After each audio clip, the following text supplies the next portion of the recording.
Alors, si Madame Seban candidatait au Ballon d'Or de la mauvaise foi, elle aurait assurément ses chances, comme toutes et tous les députés macronistes que je peux entendre depuis un certain temps.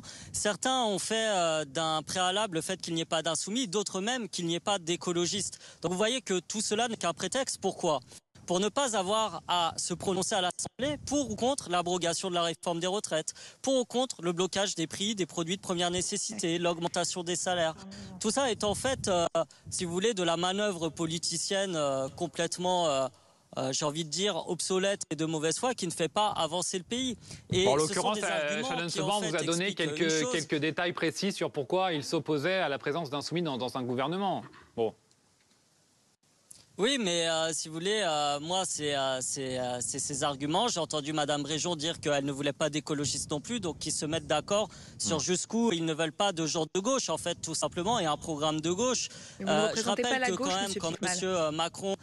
Je vous ai écouté avec attention, Madame Seban, et croyez-moi, j'en ai souffert, donc j'aimerais finir mon propos. Quel manque de respect, c'est incroyable. Quand Monsieur Macron a été élu, qu'il a eu une majorité toute relative, même une minorité présidentielle, il n'a pas fait de grandes consultations pour savoir comment il allait gouverner sans faire un record de 49-3, alors que ça pose un problème démocratique en faisant passer des réformes qui ont été massivement impopulaires, et d'ailleurs, il a été sanctionné dans les urnes. Donc il y a un deux poids deux mesures qui n'a qu'un sens, c'est-à-dire ne pas respecter le résultat de l'élection populaire telle qu'elle a eu lieu. Nous, parfois, nous avons des défaites électorales, et bien nous acceptons que ce soit le camp adverse qui gouverne, parce que c'est ainsi qu'en ont décidé les urnes.